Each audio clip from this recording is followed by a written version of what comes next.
Okay, Jack. A couple weeks ago, we saw the episode of Terry Dietz, the hero of Survivor Panama. But there's a new hero in town. He's Neil Armstrong. He's a pimp. He's the one building the fireplace. He is Dan Fuego. Terry who? Welcome into Survivor Analytics. My name is Clyde. I'm the true expert. With me, as always, is the voice of the people and Jack. Jack, how's it going? What's up, party people? This didn't feel like a Dan episode to me, even though it was the Dan episode. Are you serious? He gets a salute on the way out. I mean, listen.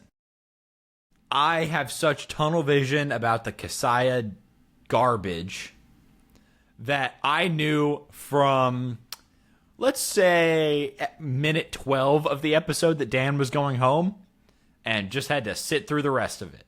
As soon as we see Dan having a good time on the beach, I knew. When he was dramatically staring out into the distance. Yeah, Dan's having a nice meditative moment on the beach at sunrise or whatever. I knew. Why is he Dan Fuego? Tell me that. Because he makes the fire. He's the fire starter for Lamina. I thought Terry was the fire starter. Terry's never there. He's always on Exile Island. He's busy doing other things. Did you make up Dan Fuego, or is that from, like, the culture? They call him Dan Fuego in the episode. When Jeff reads the names out loud, there's multiple pieces of parchment that say Dan Fuego. Oh, you know what? By the time we got to the vote, I was so checked out. Like this one was so cut and dry by that point that I didn't even pay attention. The disrespect to Dan, I can't feel believe kind of bad. this. Like, I thought you'd be a huge Dan guy. He feels like he's really up your alley. He's an academic. He's an astronaut. I was originally a huge Dan guy. Dan lost me this week. We'll get into it, but Dan fully lost me at about minute 20 of this episode. Okay. Yeah. So we're covering episode 6. I'm not sure if I said that earlier. Nah. Who cares? But you've read the title. You know what you're signing up for. Yeah. Unless you're on autoplay and you're asleep, in which case, like and subscribe, sleep well, leave 5 stars, buy our merch. We don't have any merch, but buy our merch. Buy our merch. Sleep well. Anyway. If you're not sleeping, you know what you're listening to, and we can jump in. My hope is that there's one person out there in the world that wakes up tomorrow morning and says, I really hope Survivor Analytics has some merch I can buy. Listen, if you sleep listening to our podcast, I 100% support it. I used to sleep listening to podcasts for like a long time. It's a nice way to sleep. I feel like we'd be a good sleep podcast. I don't know if that's really the goal with this, but we can jump right in. I don't know if my goal when we first started was, I hope to put people to sleep, but here we are. Okay. Anyway. You want to start with Kasaya then? Yeah. That's where the episode opens, well, right? Speaking of sleep, we start in the darkness. We get another night vision in Kasaya, and it's maybe the weirdest thing I've ever seen on Survivor. I feel comfortable making that claim. After the tribal where Bobby is voted out, they come back. They go to bed. They're in the shelter. I think the configuration is going from left to right.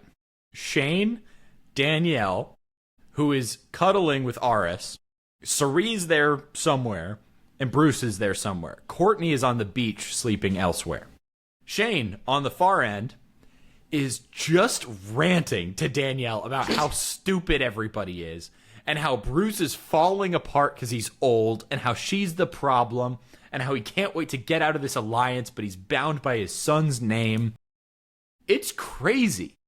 It's absolutely wild. One thing that you didn't mention in that lineup is that there's probably 2 feet of space in between Shane and Danielle. He's clearly isolated from everyone else in the shelter. That's probably the Bob Dog space that was not existing last episode. Yes. But Shane makes all of these comments with Bruce right there. And I want to give a shout out to Danielle because I feel like she handles this situation pretty well, given all of Shane's antics. Yes. She basically tells him, hey, let's table this. We'll talk about it tomorrow. And by the way, Bruce can hear everything you're saying. And Shane just has no care in the world. He does not mind if Bruce knows that he wants to vote him out. And we don't see, for the rest of the episode, an iota of Bruce-Shane conflict. Yeah, that's weird. Never addressed. But what we do get the next morning is Cirie. And we get what I would assume is hopefully the first of many iconic Cirie moments. because Suri was awake for the whole conversation and heard everything. And she goes to Courtney to say, listen, this is the guy you're dealing with. He's a mess, all right? Like, she breaks it down. She does a very good job of not playing this like she is making a move, although she, of course, is. She's just saying, hey, trying to be a good friend. Just want you to know this is what was being said last night.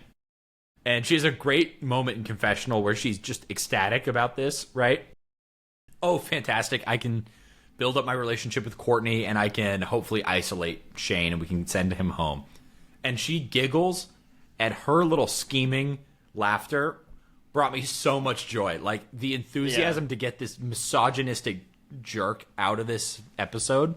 This is the point in the episode where I was riding high because I thought Suri was about to take charge. And I think Suri shows an interesting way of playing Survivor, where a lot of people might think that the best Survivor contestants are the people that play from the top. They're the ones directing the majority and picking who's going out episode to episode. A good example would be Yule in Cook Islands. He did that. Todd had a similar game plan in China. But Suri's different. Suri's more of a messenger.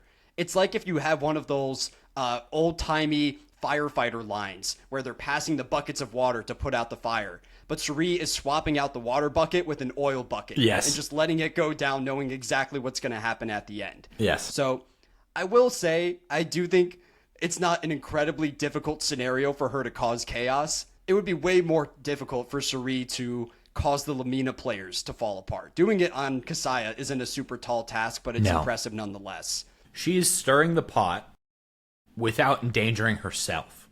Because, right, thinking back to a couple weeks ago, she was the next name on the chopping block. But not anymore. She's good. But if she had a misstep here, right? If she was overheard by the wrong combination of people or said the wrong thing, she could be right back on the bottom and it would be all over for her. So she does really well here. And the ladies say, you know what? Shane needs to go.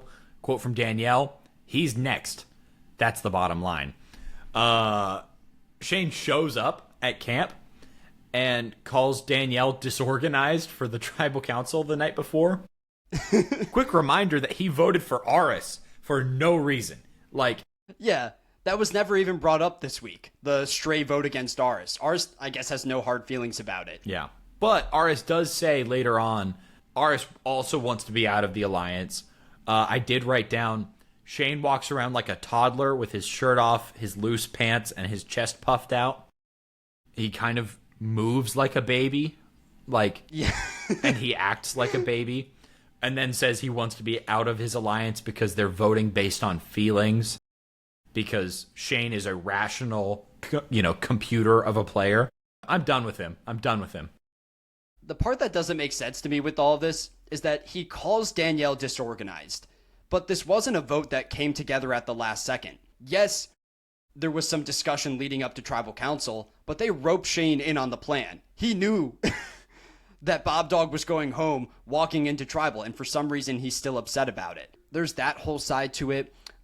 We get another argument between Shane, Danielle, and Courtney when Shane asks to leave the alliance. It's Danielle that tells him, you have an out. I no longer value your word on your son's name. You can leave the alliance. Courtney never gives him that out still. They're just arguing about complete nonsense at this point, letting all their emotions fly. And one of my favorite quotes from this section of the episode is Danielle calls him out and says, you will just blow up on people and just yell at them at random points. There's no knowing what you're going to do next. And Shane's comeback is so funny. He says, well, Courtney, I haven't lashed out against you in at least a couple days.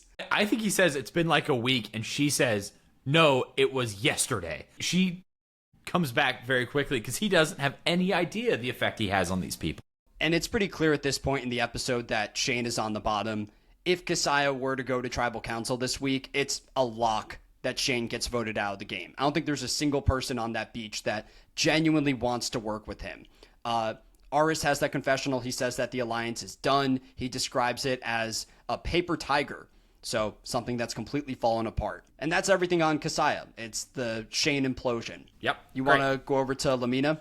Yeah, everything I have on Lamina is about Dan. Dan Fuego. Dan Fuego is having a beautiful day in paradise. He talks about how he's flown over this place multiple times, but only from 200 feet. Or 200 miles, sorry. Because he's an astronaut. And he decides that now is the time to share that he's an astronaut with everybody else. He doesn't want to keep it a secret. He's friends with everyone, so he wants to be transparent. We learn he flew through 3 flights on the space shuttle. And then we get this moment where Nick says in confessional, wow, he's so humble. It's amazing how humble he is. Wow, what an incredible guy. And then he's just talking about being an astronaut so much. It's like the most extreme version of when somebody runs a marathon and then can't shut up about how they've run a marathon, right? Like, yeah. It's the most extreme. It's a sunny day here. You know where it's not a sunny day? Space. Like, he can find a way to tie everything back to his obsession, right? Well, even after the immunity challenge, he says, if I messed up a challenge like that in space, we'd all be dead. I'm so glad I wrote that down as well. It's such an outrageous thing to say. It is pretty cool, though. We learn he has eaten dinner with Neil Armstrong. That's pretty dope. He really plays up how experienced he's a commander, right? He's been to space. That's all really impressive. I will say, my first honorable mention for this episode was going to be the space shuttle program, because remember when we went to space all the time and we just don't anymore? Like, we figured it out and just said, you know what, we're done? That's silly. It's not my honorable mention, but it was at one point. So that's all I have at Lamina. Do you have anything else alliance-wise, dynamic-wise? I was already, I'll say this, certain Dan was going home at this point in the episode. Yeah, he was pretty invisible this season leading up to this week. The only other thing I throw out with Dan is the way that he reveals this information. He makes a little spectacle out of it. Yeah. He tells Nick on the boat that, quote, it turns out that I did a little more than work on the space shuttle. I've had an opportunity to be on board for a few of them. Yeah. Like, Dan was rehearsing this in his head before he revealed that information to Nick. And you mentioned this, but he gets a little bit cocky with it. And he keeps bringing it up to every single person. He's saying that, I didn't want you to see me as Dan the astronaut. I wanted you to know me as Dan Fuego. Yeah. And segments like this make me realize how important editing is in Survivor, because they put all of these heroic music behind him. And if they change that slightly, they could make Dan look like a buffoon if they wanted to, but they didn't go down that route. Well, I think they kind of do. They do it in a very subtle way. They don't ever give it the hokey music, right? He doesn't ever get the Shambo edit. But think about the premise of the episode. Dan's an astronaut. Dan can't stop talking about how he's an astronaut. Dan can't stop talking about how he's an analytical problem solver. At the most critical point in the episode, he fails to solve a problem. And then blames it on who knows. He struggles to even take accountability for it. Because I think he takes accountability. I think he owns up to it. He owns up to it almost to an extreme, to the point where he's not even fighting to stay in the game anymore. Yeah, he owns it to a degree, but he also says at one point, like, we had the piece figured out, and then something just went wrong. And it's like, no, a good engineer doesn't blame his tools, right? Yeah. But he does own up. Anyway, I think that is a more indirect, dramatic, respectful edit that does still give him a little bit of a goofy, like, oh, look at his downfall kind of moment, right? I guess that's everything before immunity, right? Let's go to the challenge. Right before the challenge, we get 1,000 animal shots back to back to back to back. I don't know if you noticed this. They've gotten to the point where they're not that interesting, and it just feels like a Panamanian travel commercial to me. These aren't symbolic. I'm trying to give these the analysis they deserve, but when you have a swarm of birds, a bunch of bees, and then an iguana, what does that mean compared to this challenge? Nothing. Maybe all the animal shots were just transition shots this entire time. No, that's not it. If only one of us was saying that for the last year. What I'm saying is that in this particular moment, it was too many to have any deeper meaning. That's all I'm saying. Right before the challenge, Terry declares, this is a big opportunity for us. From the tree mail, they know it's immunity and a big reward. This is Game 7 of the World Series, okay? Terry loves his sports references. When he finds the idol earlier on the season, he says, this is my ace in the hole. I guess they're kind of dad jokes. I don't know how you would describe them.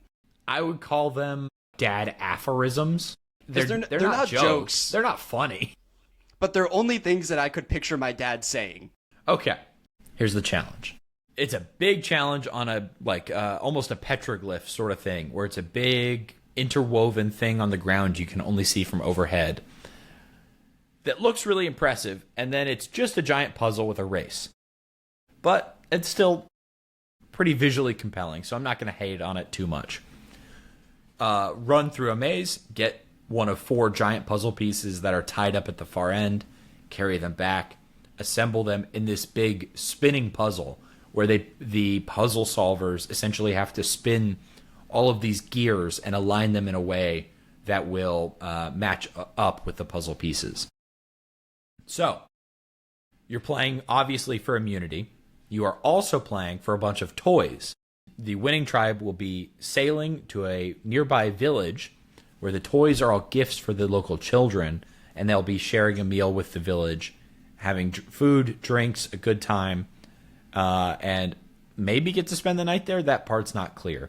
It's an elite reward. Yeah. It's something that you don't see at all in the new era. Yeah. There's a second piece to it, of course. Besides the reward, the winning tribe also gets to send someone from the losing tribe to Exile Island. Interestingly, this is the first time we've seen exile as a reward for the person on the Exile Island. Whoever's exiled is safe from tribal council.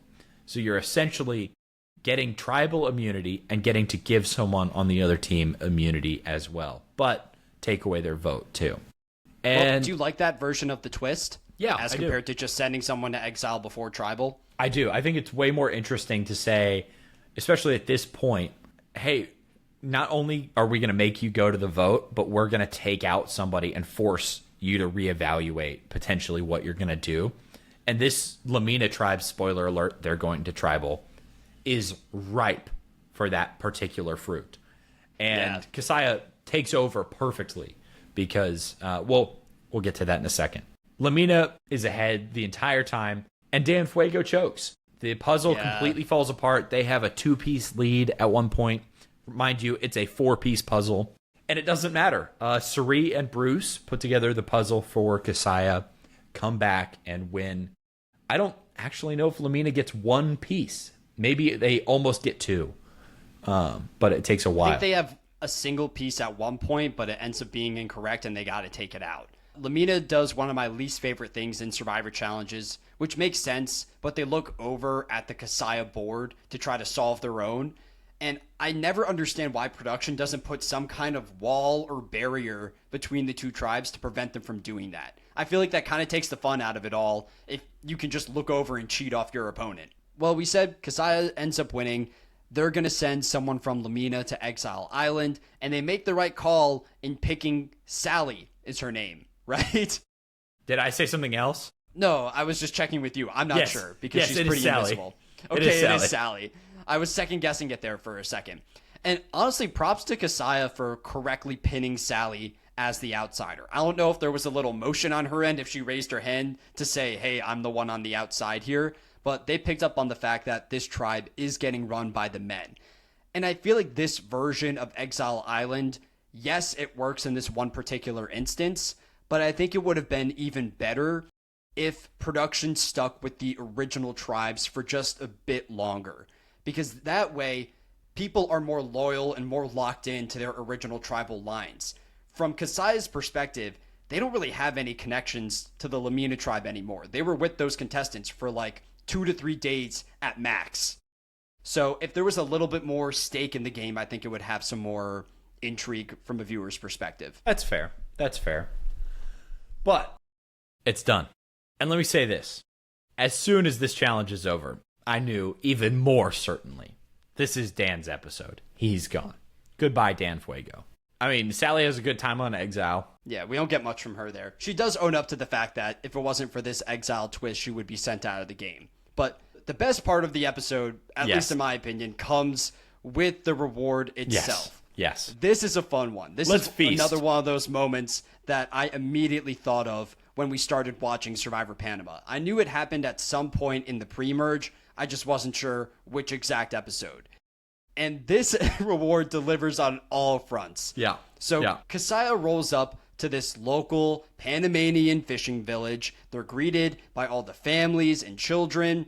And we finally get to see the Kasaya tribe not in complete chaos. They are coming together as a group. And there's a lot of things that's contributing to that. There's the food, the sense of community at this village. But I think the real factor that brings this group as one united unit is the $1.1 trillion nicotine industry. Shane gets a single cigarette from a local villager, and that one cigarette completely changes him in the moment. It is not. There's no way it is just one. It's absolutely several, because he gets one. It's several. But like, he's smoking for the rest of the feast. I don't know how long a cigarette lasts, but it's longer than that. There's a shot of him playing soccer with the kids, and there's a cigarette in his mouth as he's playing. As he's smoking, he's starting to realize that, you know what, maybe I've been kind of a jerk for the past 2.5 or 3 weeks or whatever. He apologizes to Danielle, Courtney's laughing at his different jokes, and Cirie hops in confessional, and she realizes that maybe winning this immunity challenge wasn't the best thing for my game, because it gives Shane an opportunity to build inroads again with those other Kasaya players. Cirie brings up an interesting point here. She says that people like Danielle and Courtney are a little bit more impressionable. They're some of the younger contestants on the cast. They were both on that younger women's tribe. They're more likely to respond to the latest thing that happened to them as compared to someone like Shane, who's just going to come up with an idea and just bulldoze in that direction no matter what.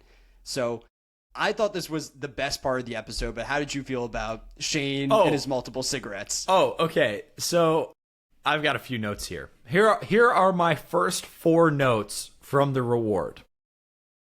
Quote, "Ugh, I don't even care about these people." Quote, "I feel like Shane is 1 degree from hunting down a cigarette in this village."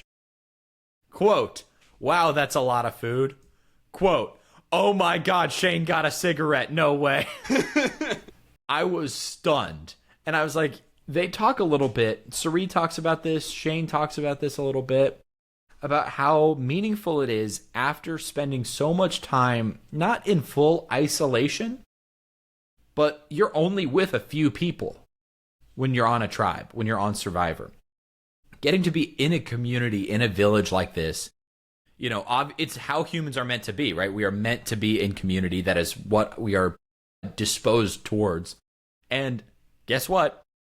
Survivor, where the nature of the community is full of backstabbing, is not exactly a community.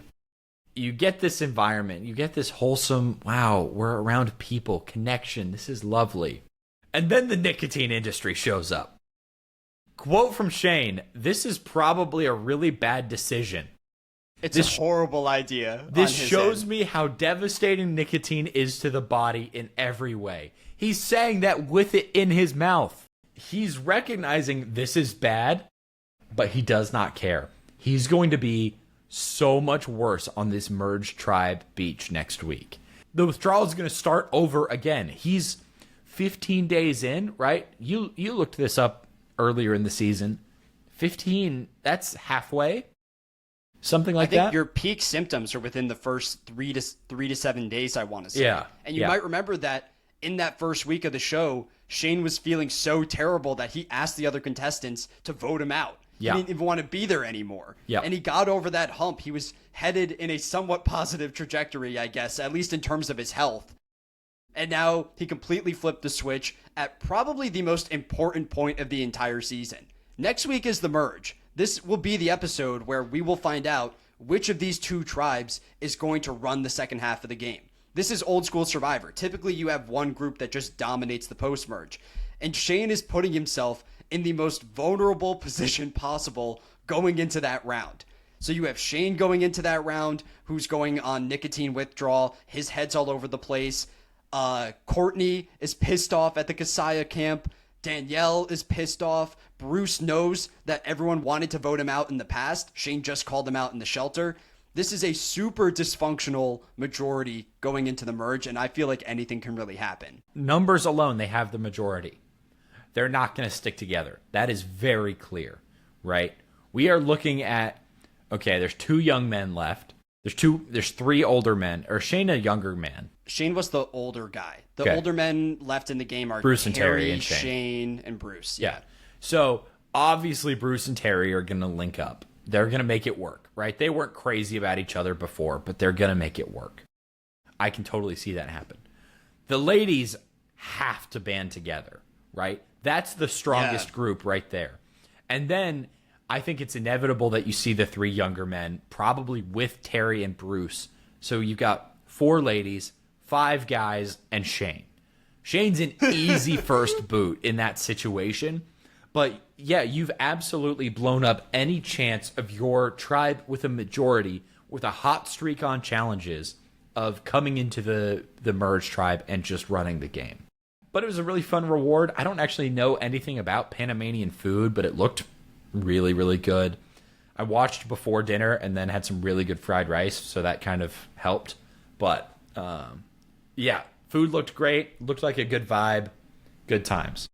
So yeah, probably the best part of the whole episode, because everything after the reward kind of goes downhill. It's a very straightforward tribal council, so we can head back over to Lamina, where originally you had this interesting dynamic. Sally isn't there, so you have these 4 guys who have been at the center of this tribe for the last month of the show. I don't know if you felt this way. I was in agreement with Dan that we were headed towards a 2-2 split. Dan and Terry would stick together, and then Austin and Nick would stick together on the other side, and maybe we would get some kind of fire-making challenge between the 2 of them. But Terry had a change of heart. yeah, He doesn't want to work with Dan anymore. Terry puts on his Joe Torre hat and says, you know what? You got to make a hard decision. He owned his mistake. He's got to go. Do you agree with Terry here? Like, what's the reason for voting out Dan? Because I still don't understand it. So explain this to me, because this is where I come in as the voice of the people. At this point in the history of the show, was there a clear dynamic for what happens in a tie like this? Right? Obviously, it's very formulaic now. Was it a clear structure then? So we hadn't seen a tie like this in the past. We had seen a tribe dwindle to just 2 people, and then when they went to tribal council, they had a fire-making showdown between the 2 of them.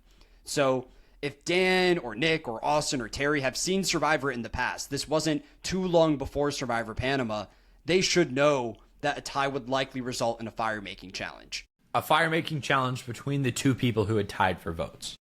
Yeah. I think from Terry's perspective, I think he's right. Really? Yeah, I think you take him out, because by doing that, Terry is playing the numbers on who is left in terms of older and younger, pre-existing connections that are going to come back into place. At this merge, you're going to see for sure Aris is going to come running back to Austin and whatever the other guy's name is. Nick. Those 3 are going to be challenge beasts who are huge threats, right? To just run the game. Terry wants to be in good with them. By making this flip, he's in good with them, right? They will continue to see him as Captain Terry or whatever they were calling him a couple weeks ago. I think it's really tough. He's like clearly very good friends with Dan. There's an emotional element to it, but they don't have any of that I've given you my word, swear on my kid nonsense, right? And so he's very upfront with it. He handles it very respectfully. It's not a blind side. I think it's good management. To go back to the Joe Torre thing, Joe Torre, we'll talk about him later in the episode. But it's just good management to be upfront, to be frank, and say, look, we're not going to put the tribe through greater strife by going to fire or whatever happens. We're just going to send you home. See, I feel like this is a mistake on Terry's end. At this point in Survivor history, every final tribal council of the show was a final 2. Cook Islands is season 13. It was the first final 3. So there's a spoiler for you. This is also going to be a final 2, but should know that based on what we've seen so far. Is it really? Yeah. Oh, I didn't Cook know Islands that. was the first one to introduce it. Terry is working under this assumption that this season will end with a 2-person final tribal council. Let's say he does want to go with that plan. He wants to ride with Austin, Nick, and they'll pull over Aris at the merge. Who in that group is taking Terry to the end? Because we know Nick and Austin are like this. There's no way those two players are going to flip on each other. Terry needs an ally in the game that would at least be willing to bring him to the final tribal, even if he is Dan Fuego, the hyper-respected astronaut/doctor. Because, side note, he also has an MD, which is very impressive. That's on top incredible. Of his other engineering stuff. Yeah, I did a little read-up on Dan Fuego after watching this episode. Dan Fuego is even hyper-qualified. That's incredible. I think it's really valuable to have that ally that you can rely on in the game. And I feel like Terry's been subtly undermined this entire time on the Lamina tribe, but I'll get into that more later with winners and losers. The only other thing that I'll throw out before we get to the tribal council itself is that Dan doesn't really fight for it. The episode makes it look like Dan is the hero of this tribe, and there's an element of honor in falling on his sword and taking ownership for his mistakes in the challenge. But I kind of wish we saw a little bit more fight out of Dan Fuego. Like, if you hear the name Dan Fuego, you think he's a fighter, he's a competitor. But when the going gets tough, he kind of just gives up. Put yourself in Dan Fuego's shoes for a minute. Your name is Dan Fuego. I wake up and I firebend with my bare hands. You wake up and you grab the sun and you take a bite of it like an apple because you're made of fire. Because I've been there before. You convince you've just failed at a challenge where you should have been great. You're an engineer. You're a doctor. You're a truly, incredibly, intellectually successful person. And physically, right? To be an astronaut, you've got to be in great shape in both ways. So this guy is at the creme de la creme of the human race. He's just failed at a challenge. He's going to be on national TV. His name is Dan Fuego. What if he chokes at fire making? Oh, he would lose the name. What would be left of him? Just Dan. Just Dan the astronaut, which is nothing. That Dan Fuego is nothing without the fire. And so by walking out on his own, admitting, yes, it's over for me, it's been very upfront, it's going to happen, he is walking into the abyss of his own accord rather than going out on a failure. Obviously, a failure led him to this point, but it's not another failure in a fire-making challenge or something like that.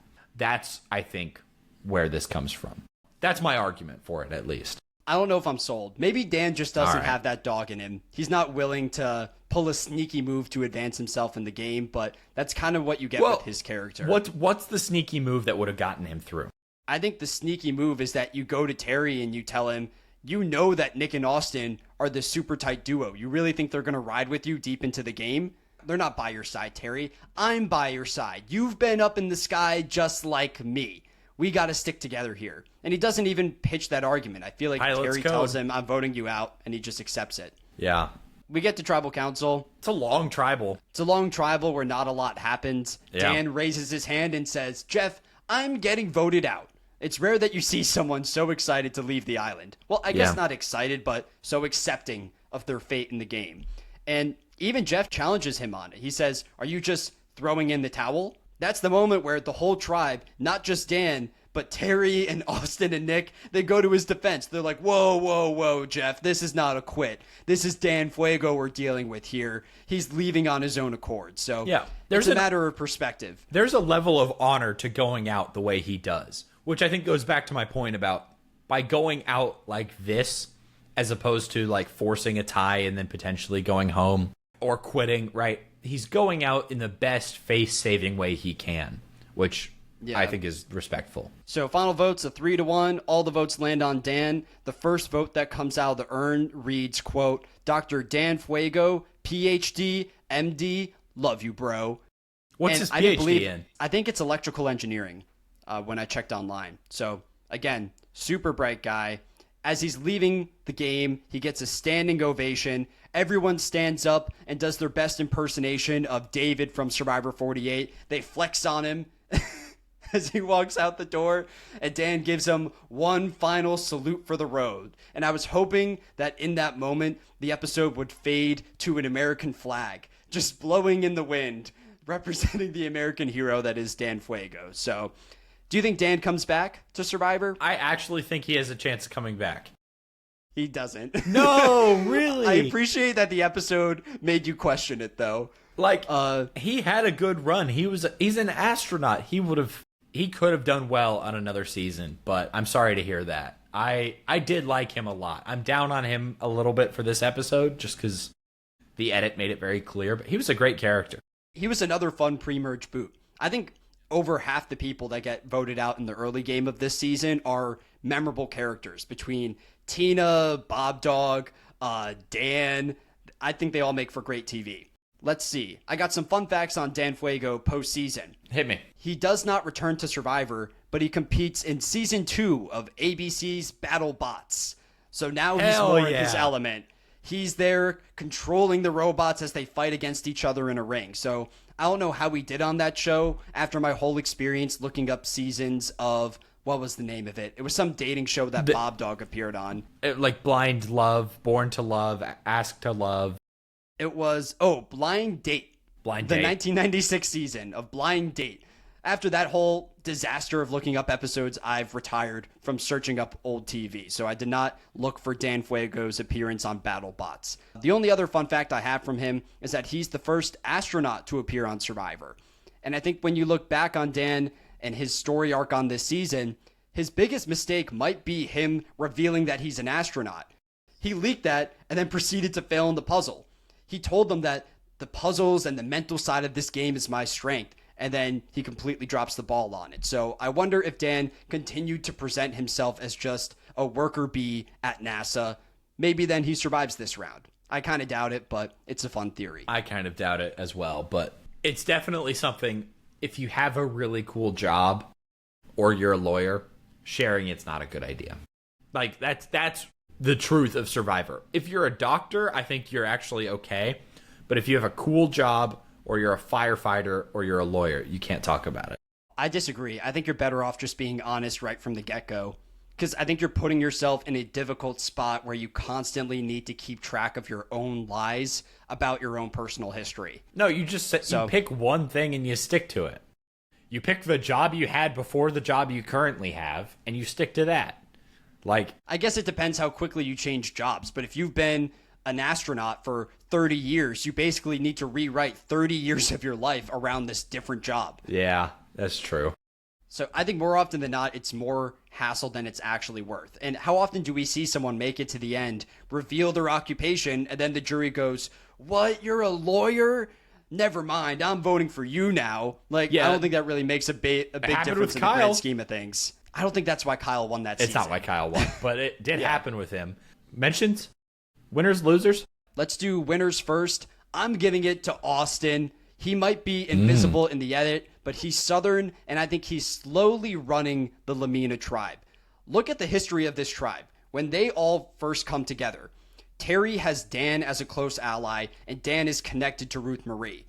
Austin has Nick as his number one, and he's able to convince Terry to constantly cut some of his secondary allies in the game. So they vote out Ruth Marie, they now cut Dan, and I feel like Austin was the one calling the shots for most of this stretch. So he doesn't get a lot of time in the edit, but I think he's subtly playing the best game on that beach. Okay, I don't hate that take. I just hope we get to see more that would prove it. You know, I want more evidence going forward. I want to see him come into the forefront in the merge and try to keep them together. And they seem like a very cohesive group after this vote. I'm the most confident in Terry, Nick, and Austin sticking together in the post-merge, more so than any other trio in the game. The only other one that's close are the 3 Kasaya women. Yeah, so that cues us up for my winner. My winner is Sally. I think we hit this merge. Sally joins those women, and we have a strong female alliance that could go pretty far if they stick together. I think Sari can run that group really nicely. And I think Sally will fit right back in with them very quickly. Like, oh my God, I've been in this boys club. Let me come join you and let's liberate ourselves from this asshole misogynist Shane. That's where I see that going, and so that's why I gave it to Sally. I'm surprised you gave it to Sally. I would not have given it to her. I feel like she was saved by factors completely outside her own control. She didn't do anything, but she's in a great spot.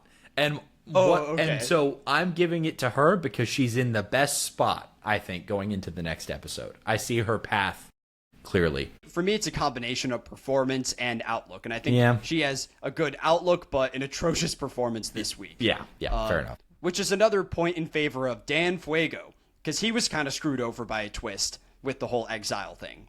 So since I gave my winner to Austin, I'm giving my loser to Terry. I said this earlier. I feel that outside Terry acquiring the idol, he hasn't made many great strategic moves on the Lamina tribe. He's put himself in this alliance of three where he's clearly number 3 in that group.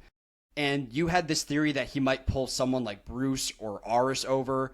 I don't think that Bruce wants to work with Terry in the post-merge, and if Aris joins that group, he's going to be more connected to the younger guys than they are to Terry. So then he would fall from number 3 to number 4 in that alliance. So I feel like the idol's the only positive aspect with his game. He doesn't feel like Yule to me, but that's just my take. I mean, that's fair. I feel a little bit more optimistic than you do about him, but I totally see where you're coming from, and I do think it's something to keep an eye on. My loser, Shane, he's going to be going through withdrawal again. I think every bit of goodwill he built up on the reward is going to be erased very quickly by his attitude, and nobody likes him. So I think he's going to go quick. I hope he's going to go quick. I'm going to go back and check to see how many weeks you've given Shane the loser. I want him gone so bad. Second or third in a row. I just want him gone. I don't like him at all. But I also think it's funny that you gave the winner and loser both to contestants that did not attend Tribal Council this week. Yeah. I feel like that says something about the season, just in terms of who fills up the airtime. Well, but we've been saying that this entire time. And we're in a tricky spot with the season where we're right at the merge, right? Next time we're seeing the merge. Sure looks like it from the next time on, at least. Like, this tribal matters, obviously, but the next tribal matters a lot more because everyone will see what happens there. The big lines are going to be drawn next week. So, dishonorable mention for me, I'm giving it to the strategic game Go. Have you heard of this game before? Of course, with the stones. I had never heard of it before this. Oh, I could talk about this for a long time. This game's incredible. I've never played it before, but it's still getting my dishonorable mention. Dan went on a 9-day flight to outer space where he spent 6 hours and 9 minutes spacewalking to demonstrate and evaluate techniques to be used in the assembly of the International Space Station. So he's doing super important stuff in space. But he was a little bit distracted because he spent time playing the board game Go, and he was the first person to do so in outer space. He received an honorary award from the organization that created it. And despite practicing in the social strategy, is it a strategy game? It's an incredibly complex strategy game, yes. Okay, so despite him practicing in a strategic game, that never translated to the puzzle that ultimately sent him home. So that's why it gets my dishonorable mention. That's really cool, It was bad actually. practice for Dan. So let me just give a little spiel about the game Go. It's a great game. You typically play on either... It's an odd-numbered square board. So it looks like a chessboard. It's a grid. But instead of playing on the squares, you play on the lines, on the intersections. Okay? Okay. 2 players, white stones and black stones. You take turns placing a single stone on an intersection, right? You are filling the board with stones. You capture territory by surrounding your opponent's stones, okay? So if you surround a few of their stones and they have nowhere to go, you take that zone and you capture it. It's incredibly complex. There are more possible games of Go than stars in the universe, than neurons in the brain, right? So and stars in the universe. Yes. So where in theory, right, the reason chess is such a great game for computers to do is because every chess permutation can be calculated very quickly, right? In the grand scheme of things. It's only 8 by 8. At the grandmaster level, Go is 13 by 13 squares. So the just potential range of moves, also there's you can put your pieces anywhere on the board. There's less rules. So But you don't need to start on one end and move forward. You can just drop them. You don't have to build a snake. You can just dot them all over the place. And so it's a beautiful, beautiful game, but it's very challenging. I've tried to play it. I've not played it enough to have a great sense of it. You read a lot of the time, scientists, physicists, astronomers. It was an incredibly popular game at the Manhattan Project in Nevada, designed the atomic bomb, because you have all these geniuses there, right? All these brilliant physicists. They got bored with chess because it was too easy and started playing Go, right? It's an incredibly complex and sophisticated game. And so I'll give a shout out to Go. It's great, but I will say you really have to commit to play it. So I understand, like, 6 hours of spacewalking, that's like enough time to think about one move in a complex game of Go.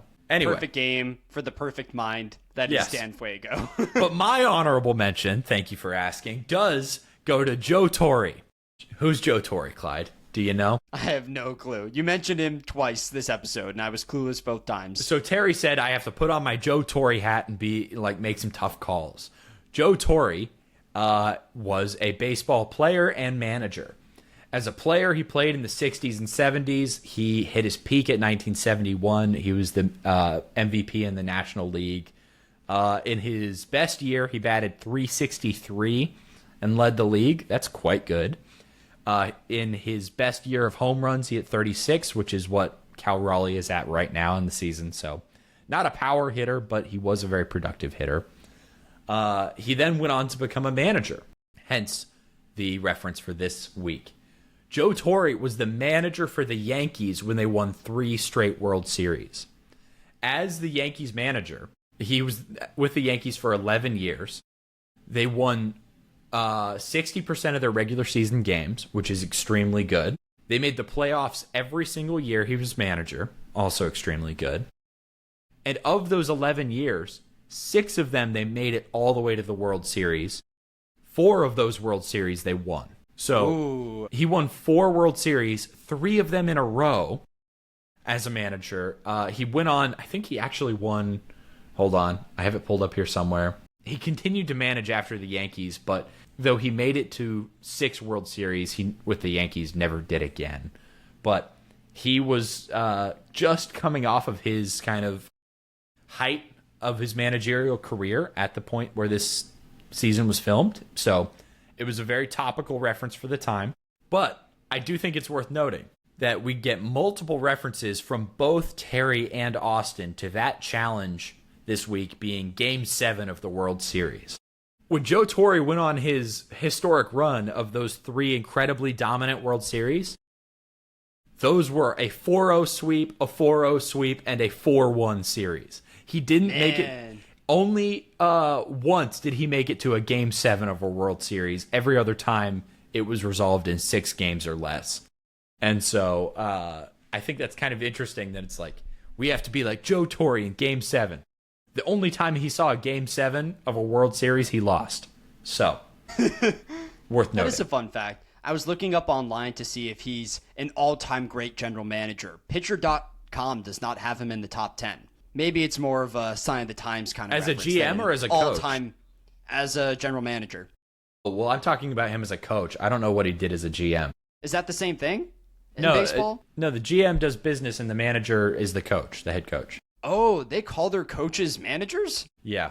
Welcome to Baseball Analytics with Clyde and Jack. Why do they call them managers instead of coaches? Because they used to also run the team. They also had, back in the day, player managers. So Torre actually was a player manager. So at one point, like, it used to be pretty common that one of the players, this is the reason you actually have a number and you wear a jersey as a manager, is because you're technically a part of the roster. That's like, pretty cool. It used to be that the guy setting the lineups was also in the lineup. So theoretically, he could step up to bat if they run out of players. One point he did. Like, he was a player manager for the Mets in the 70s. Okay, I stand corrected. On Bleacher Report, Joe Torre is ranked as the 6th best manager of all time. And I do recognize this guy's face. He looks familiar. Yeah, he's got to be up a big there. Yankees fan, so I think I've seen a photo of this guy at some point. I mean, he's going to be up there with what Casey Stengel, Tony La Russa, Bruce Bochy, Dave Roberts is the more modern equivalent. Anyone else on that list that's interesting? You hit a bunch of them. Number one all time is Joe McCarthy, who I've never heard of before. Never, He's a me guy neither. from the 30s and 40s. Yeah, So you can't count those. Like, that's too far back. That's Anyway, what I wish Terry brought up. But anyway, good but honorable next mention. time, next time on Survivor, we hit the merge, and Bruce is going to get hit in the face with a machete. So look forward to that.